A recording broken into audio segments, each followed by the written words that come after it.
언니들과 함께 책 그리고 영화를 이야기하는 언니들의 북신의 살롱 조감독입니다. 달달보름입니다.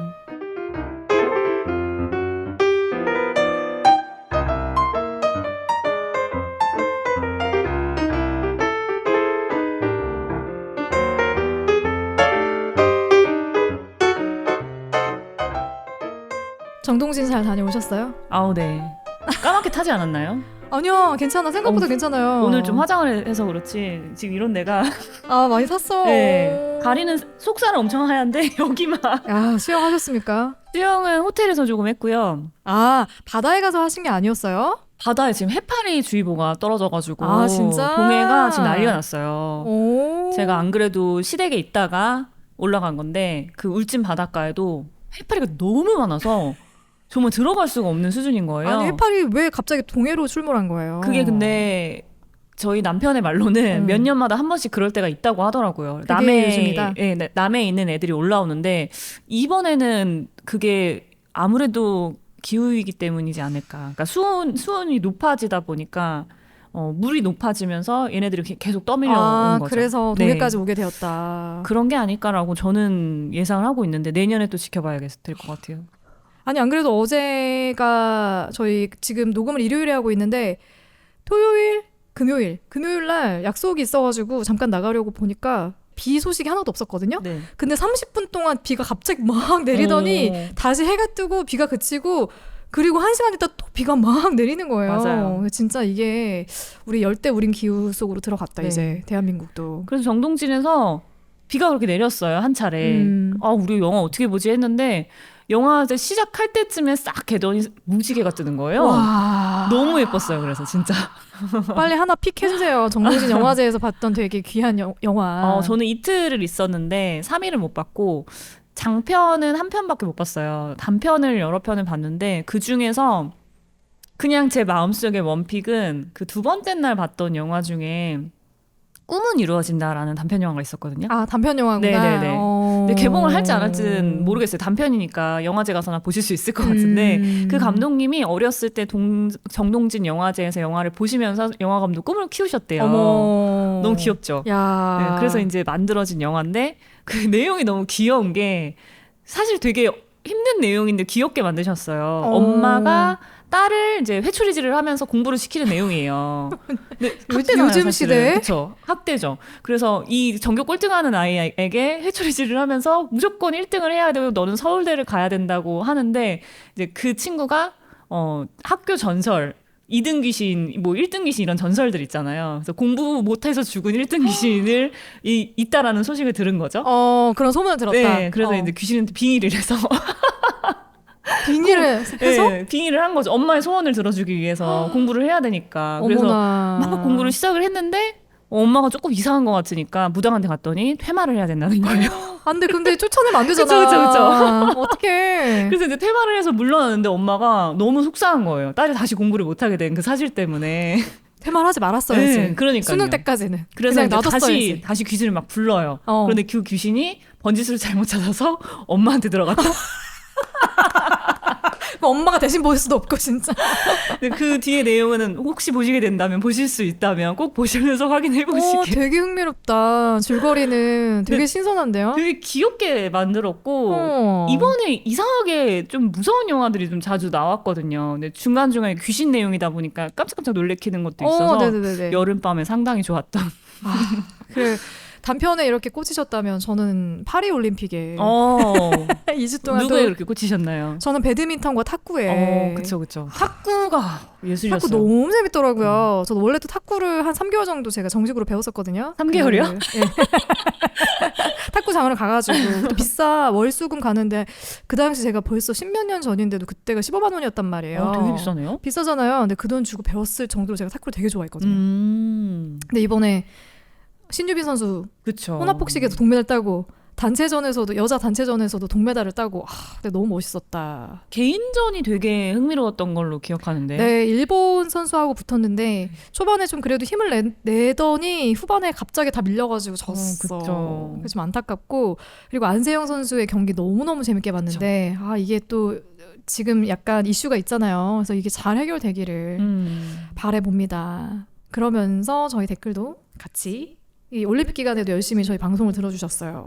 댓글 너무 많아서 부러워요. 항상 얘기하지만. 이게 다 또 셜록님과 미니님의 힘이 좀 큰 게 아닌가. 네.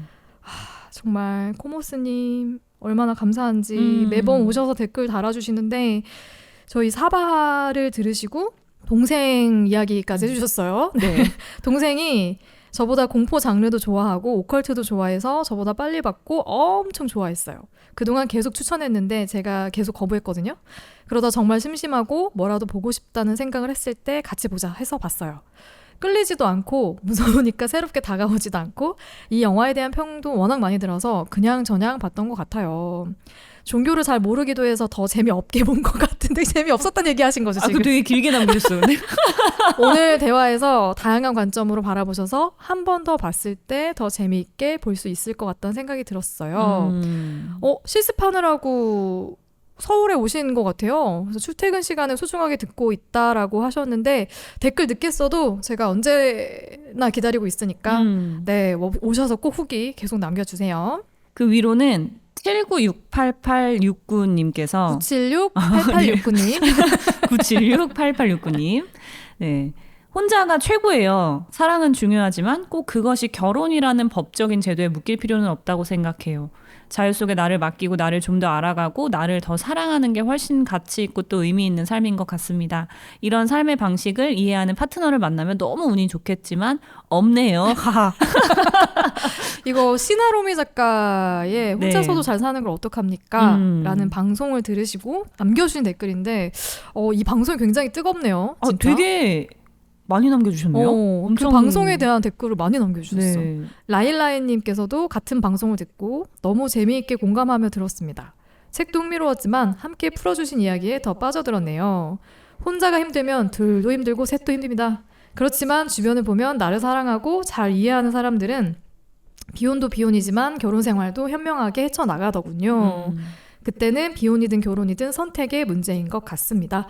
비소설도 이렇게 풀어주시니 너무 재미있네요 라고 남겨주셨어요. 네. 이거 완전 정답스러운 댓글이네요 진짜로. 맞아요. 닥터 드래곤님 같은 방송 듣고 재미있게 잘 들었습니다. 혼자 살기에 대한 깊은 통찰력과 다음 세대를 생각하는 큰 마음까지 정말 멋있는 분들입니다.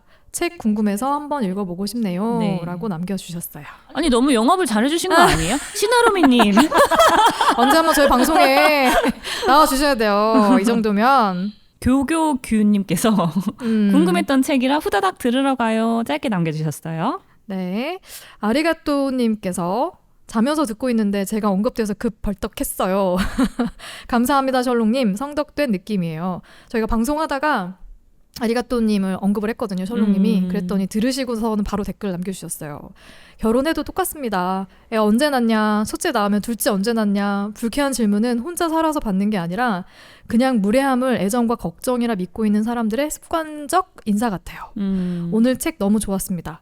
저도 누군가에게 아무 생각 없이 뱉고 있는 질문이 없는지 조심해야겠다는 생각이 들고 또 언니들의 비혼에 대한 진솔한 생각들 너무 재미있게 들었습니다. 진정한 비혼이란 나와 사랑에 빠지는 것이다 라는 말 인상적이네요. 자유를 꿈꿀 수 있는 언니들이 부럽습니다. 네. 맞아요. 이거 결혼하셔도 또 똑같은 스트레스 받으시더라고요. 또 다른 질문들, 좀 불편한 질문들을 많이 받으시면서 또 고민하시고 또 스트레스 받으시는데 뭐 어느 입장에서나 다들 좀 받는 스트레스는 다 각각 있는 것 같아요. 네. 그냥 네 하고 살면 되는 것 같아요. 둘째 안 나니? 네. 네. 결혼 안 하니? 네. 네.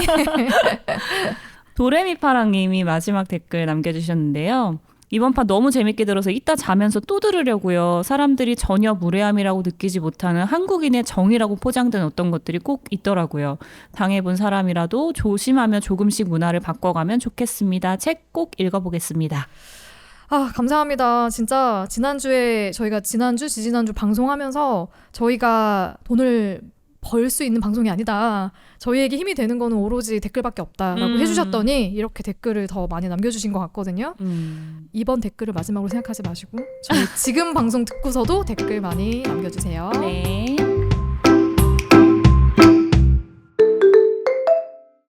자, 오늘 듣보 영화와 합동 방송으로 진행을 하고 있습니다.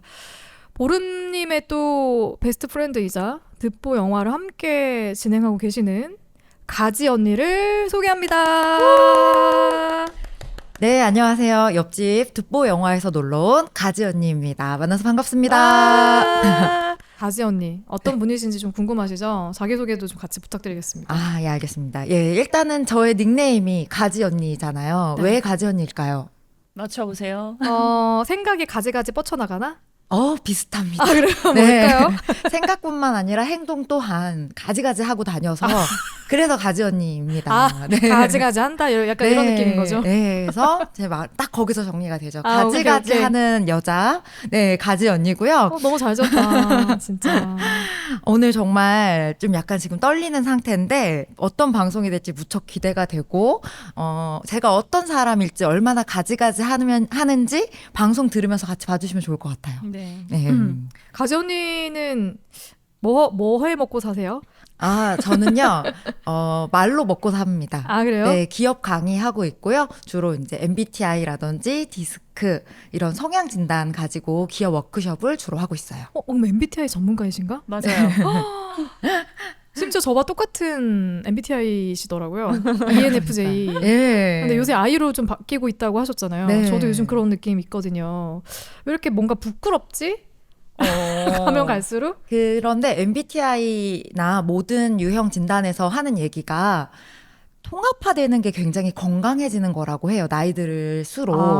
예. 그 통합화라는 게 어떤 의미예요? 그러니까는 하나만 우리가 뾰족하게 사용을 하면은 나이 들수록 그게 더 진해지면 주변 사람들이나 나도 굉장히 피곤해지는 경우가 발생하죠. 그럴 것 같아요. 그럼 사람의 성숙도가 높아지면서 이렇게 내가 안 해봤던 것도 하고 이러면서 그 모든 유형이 좀 통합화가 되는 거죠. 두루두루. 그래서 약간 회색 분자처럼 되는 거네. 회색 분자야. 회색 분자 약간 분자로 나보자의 느낌 아니야? 평화가 좀 된 느낌인데 어쨌든 MBTI도 E로 태어나서 I로 가는 과정이다 이런 얘기도 좀 하거든요. 아, 그래요? 예, 그래서 나이 들수록 밖으로 너무 탐색하기보다는 자기 탐색이나 이런 그래서 그런가 보다. 예, 안쪽으로 들어가는. 네. 철학책 많이 읽으면 아이 돼요.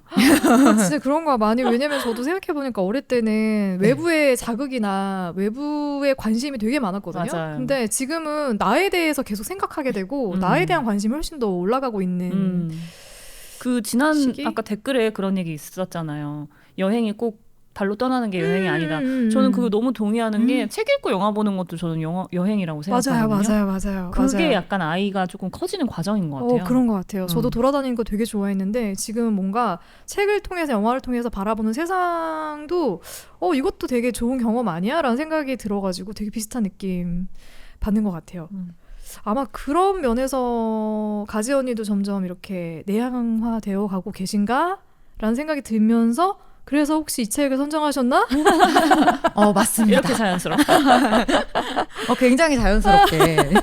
진짜 저희 책 보시면 아시겠지만 되게 표지 색깔도 너무 귀여워. 뭔가 마음을 따뜻하게 만들어지고. 저랑 조금 다르네요. 아, 그래요? 이 고구마 에디션. 네, 달달 보름이 원래 에디션이고, 네. 이거는 그리고 고구마 스페셜? 에디션은 네, 스페셜 에디션으로. 네, 여기 고구마랑 인삼 그림이 표지에 딱 그려져 있거든요. 그리고 프롤로그에도 사실 다른 어떤 챕터보다 프롤로그가 제일 좋았어요. 맞아요. 저도 그 프롤로그 때문에 사실 이 책을 사랑하죠. 네. 그러면 이 책을 선정하게 되신 이유. 일단 오늘은 나한테 잘합시다 라는 도대체 작가의 그림이 실린 이 책을 선정하신 이유. 지금 모든 부분을 다 말씀해 주셨습니다. 저는 책을 고르는 기준이 도서관에서 이런데 책 아니면 서점에 가서 책을 살 때 기준이 디자인, 제목이에요. 근데 그 두 가지를 모두 만족시킨. 그래서 이 책을 처음 접한 건 2019년 인천 북부도서관에서. 근데 꽤 오래됐구나. 네, 그래도. 제가 그 한 4박 5일의 베트남에 고된 여행 일정을 마치고 다음날 좀 쉬어야겠다 싶어서 도캉스를 갔죠. 그래서 어떤 책을 읽을까 막 이렇게 책장을 보다가 노란색 표지, 달달 보름이 보여줬던 처음에 그 표지 딱 그게 눈에 띄면서 제목부터가 일단 오늘은 나한테 잘합시다. 그래서 오늘 내가 하고 싶었던 것이 딱 제목이 있는 거예요. 그래서 딱 꺼내 들었는데 말씀해 주셨던 것처럼 프롤로그부터 너무 마음이 딱 잡혀서 그날 하루 만에 다 읽었거든요. 그래서 제가 처음에 팟캐스트 섭외를 받고 책 선정을 해야 된다라는 부담감이 굉장히 컸어서 거의 한 달 동안 10권 이상을 읽어봤을 거예요. 막 도서관에 책도 빌리고 뭐 밀리도 읽고 근데 썩 다 마음에 들지 않는 거예요. 왜냐면 좀 주제가 어떤 거는 좀 책은 괜찮긴 한데 주제가 첫 만남에 나누기가 조금 무거운 아하. 그런 느낌도 있고 그래서 제가 굉장히 그런 것도 중요하게 생각하거든요. 오케이. ENFJ. 네. 이해해. 다음 출연까지. 이해해요. 그래서 어떡하지 이제 촉박했는데 하다가 아예라 모르겠다. 그냥 내가 좋아하는 책으로 가볍게 가자 오케이. 해서 그냥 이 책을 선정했습니다. 근데 너무 선정을 잘해주신 게 저 최근에 시간이 너무 없어가지고 책도 제대로 못 보고 있었거든요. 근데 이 책은 정말 금방 재밌게 잘 읽히는 책이에요. 보시면 아시겠지만 이렇게 막 그림이 같이 그려져 있고 웹툰처럼 중간중간 그리고 나오는 이야기들도 그냥 내 얘기인가? 맞아요. 싶을 정도로 그냥 일상의 이야기들, 그러니까 일상에서 정말 내가 기민하게 포착하는 어떤 감정의 변화나 상황의 변화들 그런 것들을 가지고 쭉 써내려간 책이기 때문에 이게 어디에 올렸던 글을 모아서 낸 거죠? 일단은 그 처음에 말씀해 주신 그 프롤로그 인삼밭의 고구마 그거를 작가님이 인터넷에 이제 무심코 올렸던 거예요. 근데 그게 500만 뷰 달성이 됐다 그래요. 그래서 그게 유명해지면서 작가로 데뷔를 하게 된. 야, 근데 이 이야기가 너무 좋았어. 행복한 고구마라는 제목의 이야기였는데 어떤 이야기였죠, 보름님? 인삼과 고구마가 있는데 많은 인삼 중에 혼자 고구마로 태어난 아이가 있는 거예요. 근데 이 고구마는 주변에 둘러보니 인삼밖에 없으니까 자기가 인삼인 줄 알고 살아요. 근데 그 옆에 있는 인삼이 그게 아닐 것 같단 거예요. 쟤는 인삼도 아닌데 자기가 인삼인 줄 알고 되게 행복하게 사네. 사실을 알려줘야겠어. 그래서 고구마한테 가서 너는 사실은 인삼이 아니라 고구마야 그랬더니 고구마? 난 고구마구나. 고구마. 되게 좋아하는 거야, 진짜. 그러니까 정말 아방수의 끝판왕 아닌가요? 와, 아방수가 뭐예요? 이것도 설명하려면 되게 BL 용어라서 이게. 뭐예요, 그게?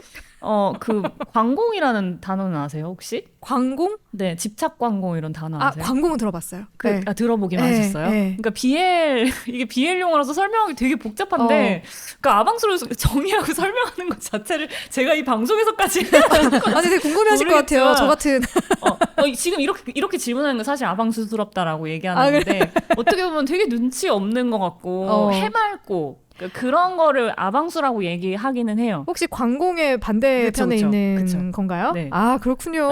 오늘 새로운 걸 배웠습니다.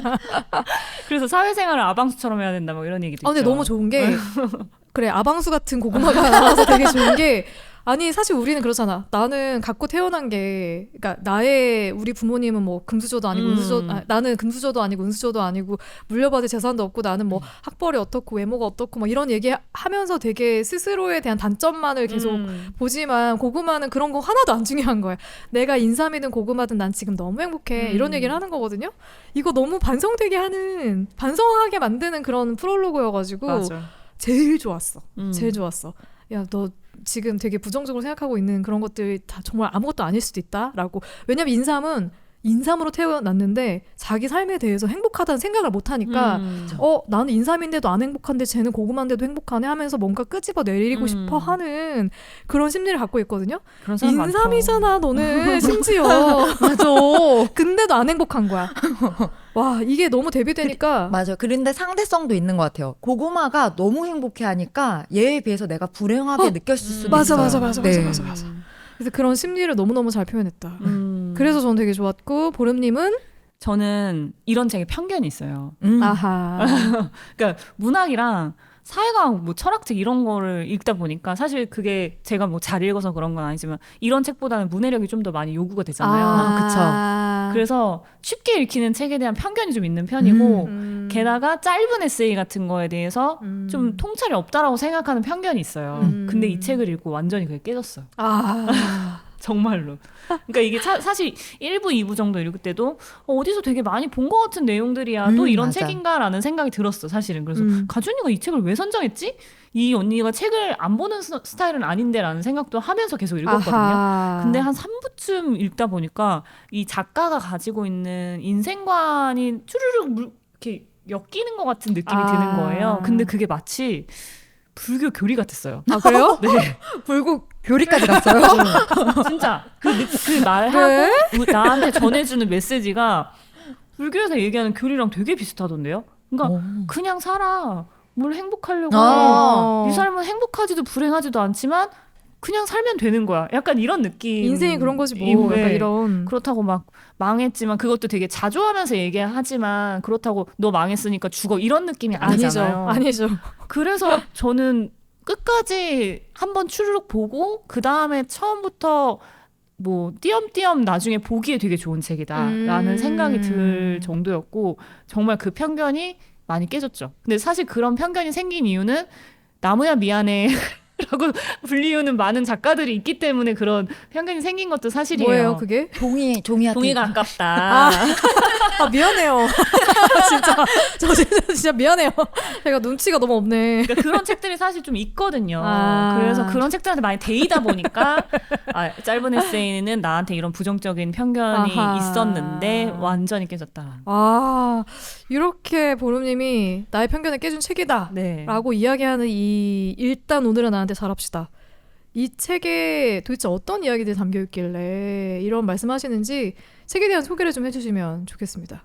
이 책은 정말 많은 이야기들이 담겨 있어서 뭐 이렇게 압축하기는 굉장히 힘든데 그냥 일상의 정말 소소한 이야기들. 근데 굉장히 내가 작고 허접한 순간이지만 거기서도 뭔가 나의 소중함을 찾아내는 그런 내용들이 담겨 있는 책인데 이 도대체 작가님이 프롤로그에 이런 얘기도 썼어요. 뭐냐면 자기의 장점이 좋지 않은 상황에서도 어쩐지 웃긴 점을 찾아내는 게 장점이라고 쓰셨거든요. 딱 그런 것 같아요. 우리가 살면서 오늘 나 왜 이랬지? 오늘 좀 별로였어 라고 하는 그런 상황에서도 뭔가 하나 재밌는 거, 뭔가 좋을 거, 이런 것들을 좀 미소 짓게 할 수 있는 거를 끄집어내줘서 나도 한번 돌아보면서 아 맞아 이런 상황에서 이렇게 생각할 수도 있지 하면서 좀 미소 짓게 만들어주는 그런 소소한 내용들이 담겨있는 책입니다. 야 이런 책이에요. 네. 그런데 결코 자아가 비대하다고 느껴지지 않나요? 맞아요. 자아가 절대 비대할 수 없어. 이 작가님은. 그게 되게 능력이더라고요. 맞아요. 절대 비대하신 분이 아니고요. 오히려 되게 겸손한 느낌이 맞아요. 있던데 스스로를 약간 셀프 디스하면서 좀 사람들에게 웃음을 주고 싶어하는 그런 개그 욕심도 좀 있으신 것 같고 실제로도 약간 유머러스하신 분이신 것 같더라고요. 아 그래요? 인터뷰를 좀 봤는데 네. 그 2017년에 체키라웃에서 김하나 작가님이랑 같이 인터뷰한 영상이 유튜브에 있더라고요. 어머. 그래서 봤어요. 도대체 어떤 분이신가. 궁금하다. 아니 성함도 안 나와 있고 도대체 작가라고 나와 있으니까. 네. 그래서 봤는데 이 캐릭터랑 되게 비슷하게 생기셨더라고요. 단아한 느낌? 네, 근데 조곤조곤 얘기하면서 약간 그 툭툭 던지는 유머가 이 글이랑 되게 많이 닮았다. 아 진짜. 역시. 작가님 한번 모셔보고 싶다. 우리 지금 리스트에 계속 올라와 있어. 하나씩 둘씩 지금 어떻게 이 순서대로만 나오셔도 1년 365일. 우리 방송 꽉꽉 채워질 텐데. 제가 DM 보내드릴게요. 이 방송 들으시라고. 아니 작가님 필명부터가 도대체라는 게 저는 좀 가지 언니로서 동질감을 느꼈어요. 네. 별게 아닌 것 같지만 별거야. 되게 정말 딱 맞는 어떤 이미지와 의미가 함축돼 있을 것이야. 네, 그리고 정말 와닿는 포인트가 첫 줄에 작가 속에 한량 기질의 아버지와 부지런한 어머니 사이에서 태어나 우리 모두가 공감하지 않나요? 두 분의 중간이 되지 못하고 게으른 것에 죄책감을 느끼는 한량. 저 정말 여기서부터 이분 확실히 개그 코드가 있는 분이다. 대부분의 K 여성들이 이런 집안에서 두 분도? 그쵸. 맞아요. 그래요? 네. 그럼 갑자기 궁금해지네. 두 분은 그럼 인삼이에요, 고구마예요? 근데 예전에 제가 처음 2019년에 이 책을 발견했을 당시에는 저는 확신의 고구마라고 생각을 했어요. 오. 네, 왜냐면 그때만 해도 제 별명이 소확행 전도사였거든요. 진짜. 뭐만 하면 소확행이고 했는데 오. 이게 사람이 약간의 나의 컨디션, 정신 상태 이런 거에 따라서 고구마도 됐다가 어느 날은 인삼도 되기도 하는 것 같아요. 그래 한 가지만 갖고 있는 게 네. 아니야. 진짜. 그렇구나. 그래서 그때만 해도 정말 확실히 고구마였거든요. 근데 요 근래 나는 조금 인삼 같다. 라고 스스로를 좀 반성해보는. 네. 하지만 왠지 보름님은 좀 확신의 고구마이지 않을까. 근데 저도 이거 나누기가 되게 어려운 게 저는 인삼이 되고 싶어하는 고구마 같아요. 인삼이 되고 싶어요? 네. 그러니까 여기서 나오는 인삼. 인삼이 되고 싶다는 게 나는 인삼처럼 살 거야가 아니고 나는 고구마 같은데 어느 순간에 갑자기 그 주변 사람들과 나를 비교했을 때 내가 뭔가 잘못된 건가라는 생각이 문득문득 들 때가 있거든요. 근데 그러다가 다시 저는 고구마로 돌아가기는 해요. 하지만 한국 사회에서 고구마로 살기는 정말 쉽지 않다. 그건 진짜 맞아요. 그렇죠. 저는 인삼이거든요. 본뜬. 이리 와. 나중에 정신교육. 너네 고구마 아니야. 너네 정도는. 너네 고구마 아니야. 이러면서 일로 와.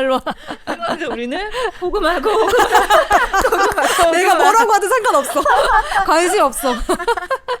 아마 듣지도 않을 거예요, 제 얘기. 근데 아마 대한민국에는 여기 이 책에 나온 아까 앞서 소개해드렸던 고구마 인삼 얘기처럼 부러워하고 왜 쟤는 저렇게 행복하지? 왜 쟤는 저렇게 가진 것도 없는데 가진 것처럼 보이지? 하는 사람들을 되게 불편해하고 시기하기도 하고 질투한단 말이에요. 근데 그런 인삼들이 되게 많은 나라가 아닐까라는 생각이 드는데 저도 인삼의 하나로서 좀 많이 반성하고 또 고구마들을 더 품고 사랑하도록 하겠습니다.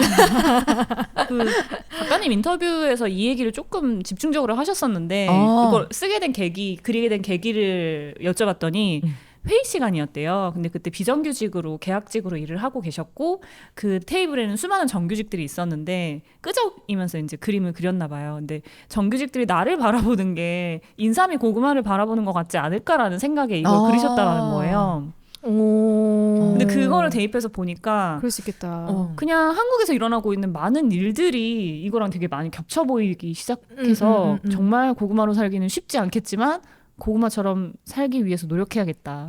그런 생각 들더라고요. 그리고 인삼들 고구마를 사랑해 주세요. 고구마의 삶을 인정해 달라고요.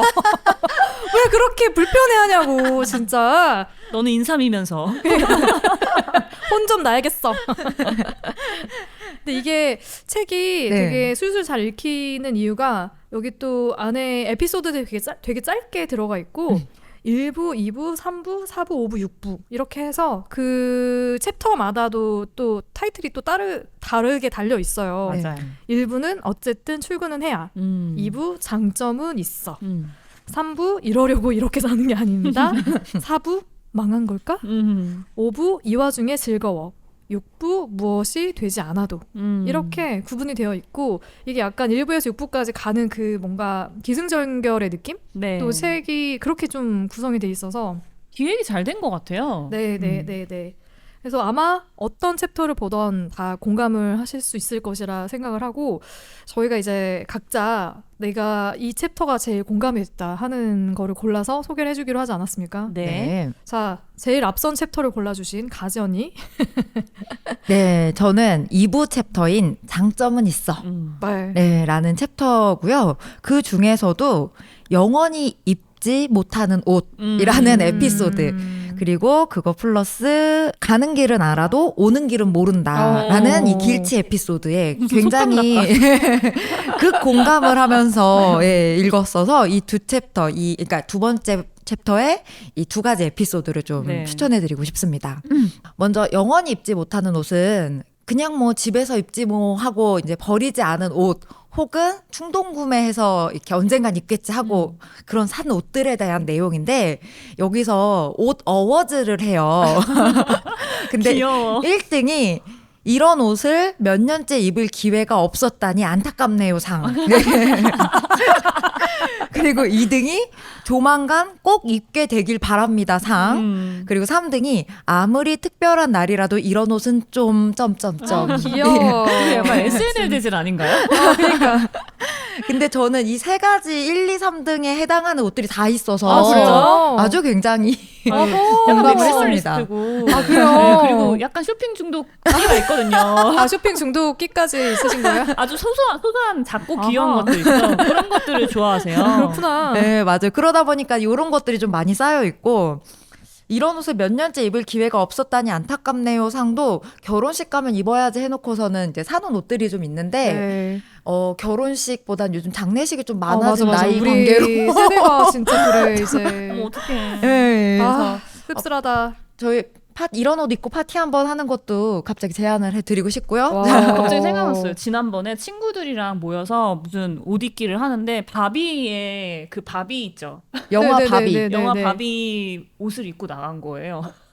네? 누가요? 코스튬을 하고 가지 언니가 친구들을 아. 만나러 나간 거예요. 되게 의외다. 엄청 조신한 이미지인데. 뭐지? 금발 가발을 쓰고 아 정말로? 되게 화끈한 사람이었구나. 63 파빌리온에서 뷔페를 먹으며 그런 옷들은 어디상에 들어가나요? 수상 내역이? 그것은 제가 그 이외에도 사실 그래서 점프슈트를 산 게 그냥 평소에도 좀 입고 다닙니다. 평소에도 입으세요? 네, 그거는 입었습니다. 네, 바비 그래서 옷을요? 바비의 점프슈트를 아. 그래서 샀어요. 그 핑크색 점프슈트. 제가 볼 때는 참가상인데 아무리 특별한 날이라도 이런 옷은 좀 그래요. 그런 옷은 또 하나 다른 게 있어요. 그래요? 네, 제가 이 3등상은 인천 동인천에 계양산 거리가 있습니다. 네. 거기에 굉장히 신비로운 가게가 있어서 들어갔어요. 그래서 거기서 제가 그때 한창 호텔 델루나에 빠져 있었어요. 드라마. 그래서 굉장히 장만옥이 입을 법한 뭔가 그런 검정색 시스루 아하. 블라우스를 하나 샀습니다. 네. 그래서 이거는 좀 언제 한번 입어봐야겠는데 아무리 특별한 날이라도 이런 옷은 좀 점점점 검정색이면 장례식장에 입고 갈 수 있지 그건 않나요? 장례식은 그렇기엔 좀 너무 시스루라서 좀 오 마이 그렇고 갓. 그리고 하나는 제가 베트남에서 치파오를 맞췄어요. 근데 베트남 마지막 날 맞춰가지고 여행지에서도 입지 못하고 언젠가 뭐 한번 입겠지 했는데 언제 입습니까? 그래서 그 치파오. 오늘 입고 오셨어야죠. 이 책을 소개하면서. 맞아. 그래서 약간 그런 느낌 있고 조만간 입게 되길 바랍니다. 상은 다이어트하면 입으려고 사는 것들 있죠? 네, 그런 것들이 것들은 있습니다. 꼭 한 벌씩 있지 않나요? 있죠. 다이어트 하면 입어야 되는 것들? 그럼 없어요. 없어. 저도 그런 옷이 하나 있거든요. 그 바디 프로필 예전에 한 3년 전에 찍었을 때 입었던 수트인데 그게 그때는 좀 컸어요. 근데 살이 10kg, 그때보다 10kg가 쪄버리니까 지금은 약간 바지가 꽉 끼는 거예요. 그래서 입을 수가 없는 지경이 됐는데 내가 다이어트를 기준으로 하면 이 옷을 기준으로 하면 되지 않을까라고 걸어둔 지 지금 3년이 됐다. 그냥 남 줘. 이제 그만 놓아줘. 놓아줄 때가 된 것 같다. 영원히 입지 못하는 옷이다. 그래서 이런 아마 들으시는 청취자분들도 나도 이런 옷이 있는데 하면서 굉장히 공감을 많이 하실 것 한번 같아요. 찾아보세요. 진짜 네. 1등, 2등, 3등 한번 가려보시면 진짜 좋을 것 같아요. 진짜로. 그래서 말씀드렸던 것처럼 이런 아무리 특별한 날에도 이런 옷은 좀 그런 파티를 하나 만들어서 모이시는 거죠. 한 번이라도 괜찮을 것 같아. 입으려면은. 네. 저희 것 같아요. 살롱 연말에 한번 그러니까 연말에 한번 이거 아무리 특별한 날이라도 이런 옷은 좀 그래요 라는 느낌의 옷들을 입고 나오셔라. 그런 옷 있으세요, 조장님? 저는 사실 옷을 잘 안 사요. 저 옷이 진짜 없어요. 그래서 맨날 그냥 흰 티 아니면은 뭐 청바지 막 이런 거라서 언니들이 되게 쇼핑도 좋아하시고 이렇게 옷 좋아하시고 하는 언니들은 아마 저를 이해 못 하실 거예요. 근데 저는 옷 안 사는 사람이 되게 멋있는 것 같아요. 맞아요. 저는 그래서 스티브 잡스 너무 이해돼요. 그 맨날 블랙 그 터틀넥 입고 네. 나오잖아요. 저는 진짜 그렇게 다 살고 싶어요. 그냥 진짜 똑같은 옷 입고. 그래서 원래 의사결정 줄이려고 맞아, 똑같은 맞아. 옷만 딱 산다고 하잖아요. 입는다고. 시간을 예. 줄이기 위해서 내가 이제 시간을 거기에 쓰지 않기 위해서 약간 그런 주의여서 언니들이 좀 잘 이해 못하겠지만 여튼 한번 컨셉추얼하게 이런 이벤트를 한번 준비는 해보겠다. 재밌을 것 같아서 꼭 해보시길 추천해드리고요. 좋습니다. 그리고 두 번째 에피소드는 가는 길은 알아도 오는 길은 모른다라고 해서 제가 본투비 길치여가지고 굉장히 공감했습니다. 그래서 길치들의 특징에 대해서 굉장히 잘 묘사가 돼 있습니다. 맞아. 예. 그래서 저는 궁금한 게 언니들, 네, 우리 조 감독님, 네, 조 감독님하고 우리 보름은 달달 보름은 본투비 길치 혹은 인간 내비게이션 어느 쪽인지 좀 궁금한 것도 생기더라고요. 저는 길치는 아닌데 넋을 놓고 다녀요. 뭐 보통 뭔지 그래. 아세요? 보통 예. 그래서 여기서 얘기하는 그 넋 놓고 다니다가 반대편에서 타고 그렇지. 넋 놓고 다니다가 환승 잘못하고 이런 경우들이 상당히 많고 길치는 아닌데 아니라고 생각한 이유가 운전하면서 알게 됐어요. 운전하면서 내비를 굳이 안 봐도 제가 길을 잘 알더라고요. 그럼 진짜 길치 아닌 거예요. 길치 아닌 거예요. 네. 근데 좀만 더 나이 들잖아요. 네. 이제 그것도 잘 안 된다. 내비를 봐도 잠깐만 이 오른쪽이 여기가 맞나? 다음 오른쪽인가? 이 전 오른쪽인가? 이런 생각 들고. 근데 저는 보름님이 얘기한 거에 되게 왜 공감을 했냐면 길을 못 찾지 않거든요. 전 잘 찾는 편인데 되게 생각을 되게 많이 하는 편이어서 걸어가다 갑자기 무슨 간판 보면 과거에 어떤 일이 떠오르고. 맞아. 저도 완전. 네. 여기 다 N 모임이잖아. 공상. 갑자기 공상에 빠지면 잠깐만 내가 어디를 가고 있었지? 이렇게 되면서 길을 그때 잃어버리게 되는데 근데 길은 잘 찾는 편입니다. 네, 저는 좀 인간 내비에 가까운 편이 아닐까. 생각만 딴 데로 빠지지 않으면. 전 여기 그래서 되게 공감했던 게 혹시라도 길치와 함께 어디로 가면서 이제 얘가 이제 한번 알려줬으니까 혼자서 잘 찾아오겠지라고 생각이 든다면 잘못 판단한 거다. 당신은 오늘 이렇게 함께 걸으면서 길을 알려줬다고 생각하겠지만 길치는 그냥 당신과 함께 걸었을 뿐이다. 너무 공감했거든요. 왜냐면 저희 예전에 아빠가 한번 회사에서 제가 회사 생활할 때 회사가 되게 가까웠어요. 그래서 아빠랑 한번 걸어간 적이 아빠랑 한번 걸어간 적이 있는데 저희 아빠가 기겁을 한 거예요. 제가 걸어가는 길을 모르니까 버스 타고 다니던 길을 그대로 걸어 다녔어요.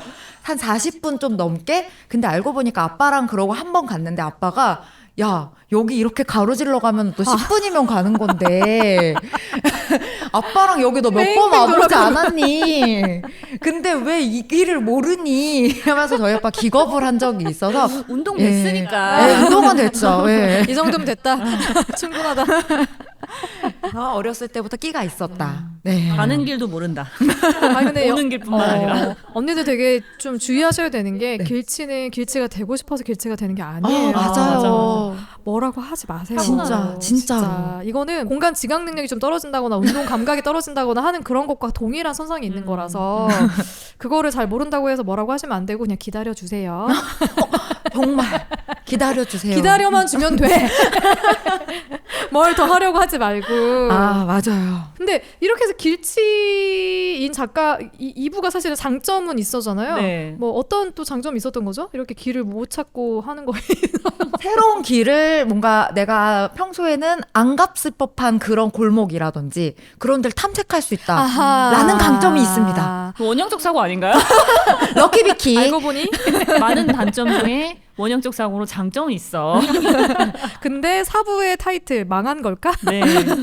사실 여기서는 큰 내용이 없고요. 정말 진짜 내 인생이 망한 게 아닐까라는 내용들이 쭉쭉쭉 계속 나와요. 그중에서 제가 되게 인상 깊게 봤던 거는 고난의 평행 이동. 그러니까 고난의 평행 이동이라고 하는 것은 내가 프리랜서로 사는 삶과 정직원이 돼서 뭐 회사원으로 사는 삶 두 개가 있다라고 하면 어떤 게 더 고난이 있을까라고 생각했을 때 사실 뭐가 더 고통스럽다라고 정의 내릴 수 없고 고난 1과 고난 2만 있을 뿐이다 라는 이야기. 그리고 그 뒤쯤으로 가면은 형벌, 그 형벌이라는 에피소드가 하나 나오는데 이거는 조그만 그림으로 나오거든요. 근데 내가 저승으로 가면 그 형벌이 지금 인생을 다시 한번 사는 형벌이 기다리고 있다. 정말 끔찍하지 않습니까? 그대로 한 번 더. 그래서 이거는 조금 진짜로 많이 끔찍하다. 더 살고 싶지 않다. 그런 얘기들이 쭉 나와 있는데 그중에 제가 언니들한테 그 질문하고 싶었던 거는 인생이란 시리즈가 하나, 둘, 세 개가 있어요. 그래서 한 개만 읽어드리면 여러분 인생이 뭐라고 생각하십니까? 제가 생각하는 인생은 맨정신으로는 살기 힘든 세상인데 맨정신이 아니면 비난받는 것입니다. 딸꾹. 이 인생이란 1이거든요. 그래서 이렇게 각자의 인생이란 무엇인가를 좀 정의해보면 재밌을 것 같아서 부탁을 드려봤어요. 혹시 인생이란 무엇인가 생각해보셨나요? 인생은 기대와 실망의 연속. 이런 굉장히, 생각이 저는 듭니다. 굉장히 저는 제 주변에 물어봤어. 안 그래도 이 질문을 주변에도 한번 해봤거든요. 인생이 뭐라고 생각하냐 그랬더니 뭐 그냥 사는 거지 라고 대답하는 사람이 꽤 많은 거예요. 그냥 사는 거. 이제 우리 나이쯤 되면은 그러니까 그냥 어차피 주어졌으니까 살아내는 게 인생이지 뭐 그게 별게 있냐라는 얘기를 하길래 저는 나는 어릴 때부터 지금까지 늘 내일은 뭐가 기다릴까? 일주일 뒤에 뭐 무슨 일이 있을까? 한 달 뒤에는 1년 뒤에는 되게 나는 부자가 돼 있겠지? 뭔가 이런 식의 어떤 기대를 엄청나게 많이 하고 살아가거든요. 전 인간에게도 기대를 되게 많이 해서 실망도 많이 하는데 ENFJ 특징. 진짜 기대가 되게 높아요. 기대가 되게 높기 때문에 실망을 하거든요. 근데 제가 이런 얘기를 했어. 그래서 나는 기대가 되게 많고 그래서 기대하는 그 시간이 너무 즐거운데 왜 그냥 산다고만 해? 이렇게 얘기했더니 실망하기 싫어서 그래요. 그건 맞아요. 굳이 어차피 그 기대가 다 이루어지는 것도 아니고 너무 기대가 크면 그 기대에 충족시키지 못한 결과물이 나왔을 때 되게 실망스럽지 않냐는 거예요.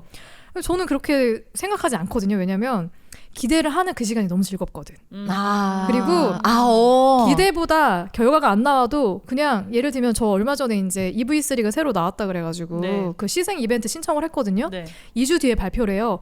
왠지 내가 될 것 같아. 그래서 2주 동안 너무 기분이 좋은 거야. 2주 뒤에 그 발표가 딱 떴을 때 와 2박 3일 동안 내가 이거 운전하면서 뭐가 좋은지를 알아볼 수 있는 기회라니 이러면서 되게 좋았는데 떨어졌거든요. 그냥 그날 하루 기분 나쁘고 말더라고요. 그러니까 실망은 하루, 기대는 2주. 그러니까 저는 기대하는 삶이 실망하더라도 나쁘지 않다고 생각을 하거든요. 그런 근데, 기대는 할 수 있죠. 그 직장인들 로또 맨날 사요. 로또 매주 사시는 분들 있고 그리고 사표를 품고 사는 것 또한 그것도 기대의 일종 기대의 아닐까요? 일종일 수 내가 있죠. 언젠간 이것을 저분의 그러니까 얼굴에 던지고 나가리라. 그래. 일단 사표를 쓰지 않고 마음속으로만 나 사표 써야지 하는 것과 내가 사표를 써놓고 가슴에 품고 있는 거는 되게 다르다고요. 그러니까 뭔가를 할 때 나오는 기대들이 되게 좋다는 거지. 굉장히 좀 공감이 됩니다. 왠지 저랑 비슷한 ENFJ이셔서 중간에서 저랑 비슷한 인생에 대한 어떤 철학이 있지 않으실까? 어떠세요? 근데 저는 이런 좀 책에선 재밌게 나와가지고 나름 또 고찰을 하다가 이게 또 하필 어제 저녁에 술을 한 잔 조금 살짝 먹고 생각을 하는 바람에 굉장히 철학적으로 빠지더라고요. 좋아, 그래서 철학적인 거. 인생은 지금의 내가 되기까지의 모든 경험의 총체다. 이렇게 정의가 돼버린 거예요. 그래. 두 분 다 너무 재밌게 가져오셔가지고 너무 깊이 갔어. 되게 가볍게 별로예요? 마음에 안 들어? 그러니까 마음에 안 들어요. 이 책처럼 가볍게 풀길 원했을 거예요. 왠지. 그렇구나. 맞아. 그러려면은 조금 편안한 분위기에서 했었어야 되는데 어제 하필 조도를 한껏 낮춰놓고 하필 술을 마시면서 감성적인 생각해가지고 시간을 그래서 이런 쪽으로 결과물이 안 나오더라고요. 아니 뭐 보르님이 채워주시겠지. 그렇죠, 아니, 그렇죠. 저는 지금 제 머리가 약간 거지존이거든요. 보시면 아시겠지만 뒤에가 엄청 뻗어요. 근데 저는 이 거지존을 볼 때마다 항상 인생을 생각을 해요. 진짜로. 이게 거지존에 진입을 하면은 고데기로 아무리 펴도 절대 안 맞아. 펴져요. 그렇죠. 인내해야 합니다. 절대 맞아, 안 맞아. 펴지고. 근데 이 고비만 지나면 언젠간 그래도 예쁜 머리가 되는 날은 와요. 하지만 머리를 잘라야 하니까 거지존은 반드시 다시 온다. 저는 이게 인생이라고 생각했거든요. 인생은 거지존이다. 거지존이다. 너무 이거 써놔야겠다. 훌륭한데? 여기다가. 진짜. 탐안해야만 하는 거지존이지만 반드시 다시 온다. 아주 좋아. 아주 크리에이티브해. 진짜. 제가 그래서 아까 기대를 안 한다라는 말에 좀 공감을 하는 게 저는 사실 인생이 고난의 연속이라고 생각하는 삶이라서 지금도 제가 상황이 별로 좋지는 않은 삶을 살고 있지만 이게 끝이 아니라고 생각하거든요. 더 큰 거 온다. 조금 있으면 더 큰 거 온다. 근데 생애 주기를 생각하면은 그게 계속 큰 게 올 수밖에 없어요. 왜냐면 제 시기에는 지금 이제 조금 30대고 기혼 유자녀고 아이들이 지금 커가고 있어서 경제적으로 약간 어려운 때인데 10년 정도 지나면 그때부터는 부모님이 아프시단 말이에요. 아, 그럼요. 그러면은 앞으로 더 힘든 일들이 많이 남아있지 이게 끝이라고 절대 생각할 수가 없는 그렇지, 거예요. 그렇지. 근데 오히려 저는 그렇게 생각하면 지금 꽤 더 견딜만 하다라는 느낌이 든다 해야 되나? 근데 이 책에서 전체적으로 저는 그런 느낌을 많이 받았어요. 그래서 아까 불교 쪽 얘기한 게 되게 비슷하긴 하네요. 네. 그러니까 되게 각자 느끼는 게 좀 포인트가 다르다는 게 되게 흥미로운 것 같아요. 이렇게 저는 좀 더 희망적으로 보고 싶어하는 그런 게 있었고 굉장히 크리에이티브하게 저는 ENFP입니다. 앵프피. 요즘에 I로 바뀌었지만 그래서 되게 흥미로운 책이다. 그만큼 그러면서 제가 선정한 6부 이 책의 마지막. 너무 좋았어. 예, 선점을 뺏겼죠. 제가 이제 언니들한테 먼저 이렇게 선정할 수 있게 하고 제가 뒤에 물러나 있으려고 했는데 마음이 급했어. 제가 빨리 선정해 버렸어요. 6부 무엇이 되지 않아도에 되게 많은 이야기들이 수록이 돼 있는데 네. 사실 결론은 그런 거죠. 우리가 꼭 어떤 것이 되기 위해서 어떤 목표를 이루기 위해서 살아가는 삶만이 의미 있는 삶인가에 대한 얘기를 하는 거죠. 그래서 아까 제가 잠깐 얘기했던 그 일화처럼 그냥 사는 거지 뭐 라고 생각하고 받아들이고 살아도 되는 거예요. 근데 그것도 충분히 의미가 있는 것이고 근데 그것과 별개로 또 이 안에서 되게 제가 반짝이는 에피소드들을 좀 봤거든요. 그 중에 하나 이유를 묻지 마세요 라는 제목으로 나오고 있는 이야기인데 가끔은 우리가 도저히 이해할 수 없는 사람들과 마주친다. 예전에는 그가 왜 그런 행동을 했는지 이해하려고 애썼다. 그러나 언젠가부터 사람들이 하는 행동의 이유를 전부 알 수도 없고 알 필요도 없다고 생각하게 되었다. 가까운 사이에서도 마찬가지다. 그냥 쟤는 그런가 보다 하면 되는 관계인데 도무지 이해가 안 된다. 반드시 이해하든지 이해되는 사람으로 만들든지 하겠다라며 나섰다가 엉망진창이 되는 광경을 평생 보았다. 우리는 서로를 꼭 완전히 이해해야 할 의무도 이해시켜야 할 의무도 없다. 그냥 서로를 바라보며 각자의 삶을 살아가면 된다. 쟤는 그런 사람인가 보구나 하며 이게 되십니까? 그렇게 살려고 굉장히 노력하고 왜 말끝마다 이해가 안 돼라고 하는 사람들 되게 힘들어해요, 제가. 아하. 왜냐면 사실은 고백하자면 말씀드렸던 것처럼 제가 가지가지 하는 사람이기 때문에 네. 너 왜 그래? 라고 묻는다면 대답을 못할 때가 되게 많아요. 그냥 원래 이래. 그래서 제가 더 이렇게 살고 싶은 것 같기도 해요. 예, 그냥 쟤도 저런가 보다. 나도 그럼 좀 그렇게 받아주겠니? 라는 마음이 좀 그렇게? 반영된 것 같습니다. 예. 보름님도? 이해가 안 되는 사람은 이해하려고 하기보다는 죄송하지만 벽을 쳐요.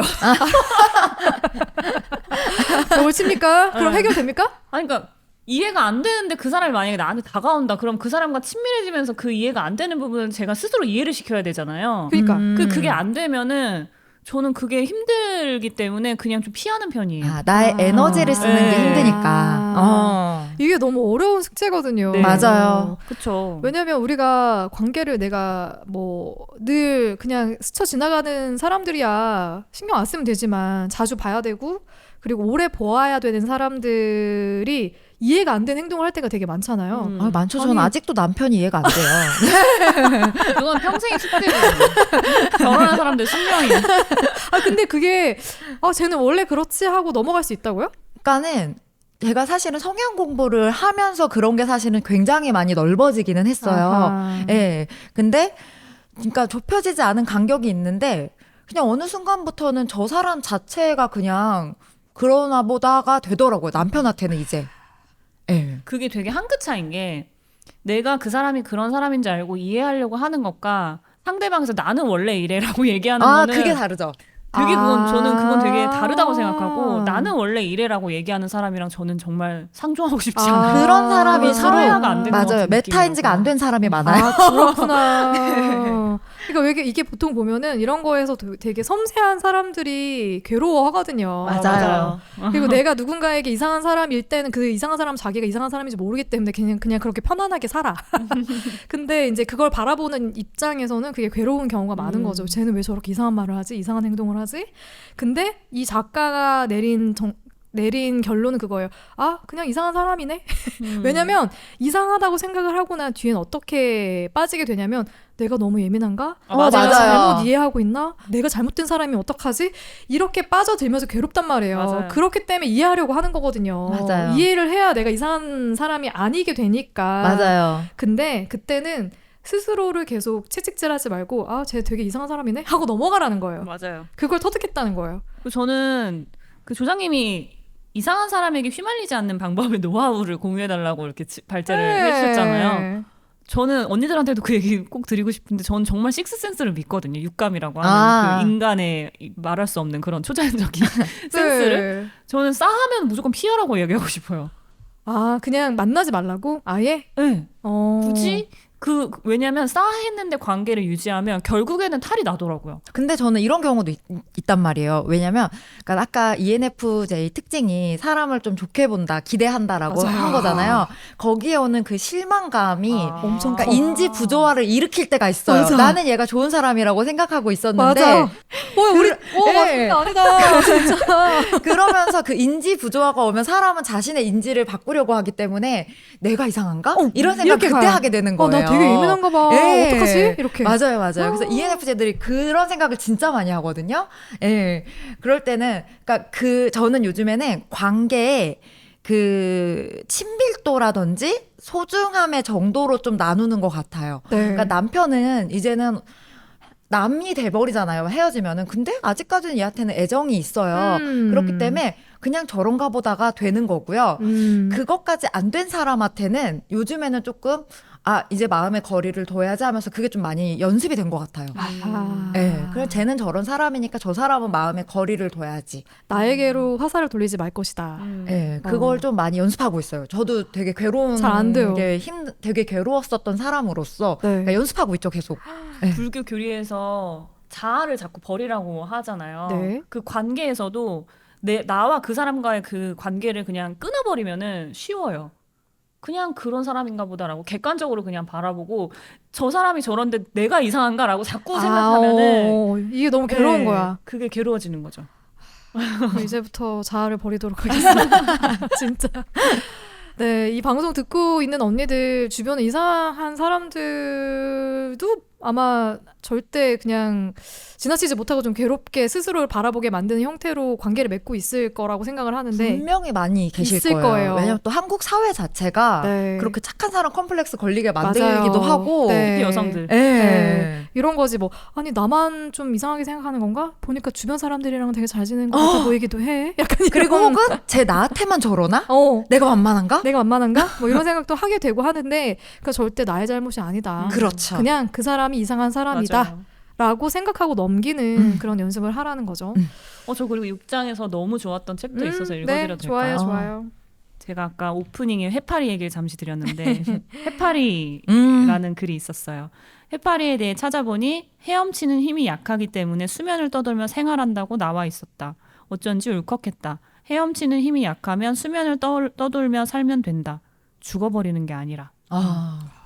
너무 진짜 좋지 않나요? 너무 좋아. 그래서 6장이 되게 맞아요. 마음에 많이 와닿았다는 생각이 들어요. 기승전결을 잘 냈어. 예. 여러분 해파리처럼 사시면 유영하듯이 살면 됩니다. 예, 힘이 약하면 자아를 그냥 버리고. 맞아요. 맞아요. 자, 우리 일단 오늘은 나한테 잘합시다 라는 책 어떤 분들에게 추천해주고 싶으세요? 일단은 저는 책을 읽고 싶은데 글이 잘 안 읽어지시는 분들 네, 그런 분들에게 추천해 드리고 싶고요. 요즘 들어 좀 에너지가 좀 떨어졌다라고 하는 분들도 읽어보시면 분명히 다양한 그 에피소드 중에서 공감되는 게 있을 거고요. 그 공감이 약간 치유로 오는 힘이 있는 책이거든요. 그래서 그런 분들이 읽어보셨으면 좋겠다. 좋습니다, 좋습니다. 저도 똑같이 책 읽기가 정말 힘드신 분들도 2시간이면 충분히 읽지 않을까 싶은 책이고요. 지금 좀 삶이 고달프시다면 이 책으로 위로를 좀 받아보시길 권해드립니다. 네, 되게 강요하는 책이 아니라서 맞아요, 아니라서 맞아요, 그런 것 맞아요. 같아요. 여기 제가 알라딘에 들어갔더니 이렇게 글귀가 있네요. 이런 사람에게 추천합니다. 이번 생은 망한 것 같다고 농담하면서도 실은 그럴 리가 없다고 믿고 계신 분 퇴사를 우리죠. 결심했을 때 회사로 시킨 택배가 생각나 사직서를 미뤘던 분, 오늘의 일을 내일의 나에게 미루고 어제의 나를 원망했던 분, 미니멀 라이프를 위해 정리책을 샀지만 방에서 책을 못 찾고 있는 분. 이거 다 작가님 얘기거든요. 이런 분들, 이런 경험이 한 번이라도 있던 분들은 꼭 이 책 읽어보시고 마음의 위로와 또 위안을 얻으셨으면 좋겠습니다. 아, 너무 재밌었고요. 특히 ENFJ, 오랜만에 되게 ENFJ 제가 또 친구를 만나니까 너무 마음이 따뜻해져서 즐거운 시간이었고, 다음 주에는 어떤 영화를 준비하셨을까요? 다음 주에는 어떻게 보면 굉장히 비슷합니다. 이 책과 책이 말하고 싶은 것과 비슷한 인사이드 아웃 2를 준비했습니다. 저 극장에서 봤습니다. 다음 주에는 인사이드 아웃 2를 가지고 올 텐데 아직도 극장에서 개봉 중이에요. 네. 제가 디즈니 플러스에 떴나 해가지고 들어갔더니 없고 네이버에서도 구매가 불가능하고 아직 OTT에 나오지도 않았어. 그래서 이거는 아마 이 방송이 나갈 때쯤에도 극장에서 개봉하고 있을 것이기 때문에 극장에서 보시거나 혹은 뭐 이전에 이미 보셨던 분들도 많을 거라서 생각을 잘 또 떠올리면서 저희 방송 들으러 와주시면 좋겠습니다. 그러면 저희는 다음 주에 다시 찾아올게요. 다음 주에 만나요. 안녕.